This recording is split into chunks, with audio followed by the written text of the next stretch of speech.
Where preparations are underway right now in Broward County ahead of the storm.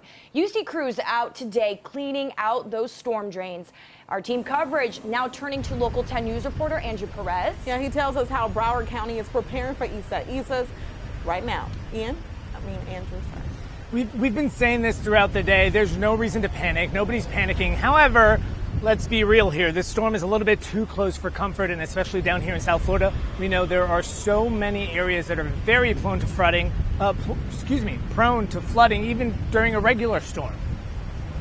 You couldn't tell on the beach. There's a storm out there inching closer. Some are soaking up the rays while others are taking precautions because, well, why not? Just getting some sandbags just to be safe. How you doing? Over in Hollandale Beach, residents stocking up on sand. Distribution sites like this are open across Broward County, and many need to fight the flooding. It's not like this will go to waste. Just making sure that our house is prepared. Rain, hopefully it's not going to be heavy, but we want to make sure everybody that is in Hallandale in flood-prone areas have sandbags. Over in Dania Beach, wind and water worries. Crews focusing on removing any bulk trash near the roadways. If you leave those pieces there, like that piece of cabinet, that piece of wood, it could become a flying projectile. Also cleaning out storm drains in flood-prone areas.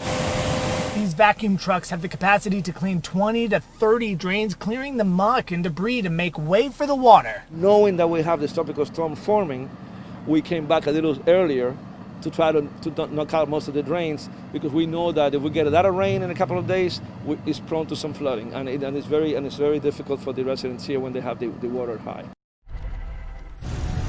Many coastal cities, especially in Broward County right now, they're putting up delineators, like here in Fort Lauderdale, those plastic poles in the ground so that you can separate where the canals begin, where the roads end, just in case there's any flooding there.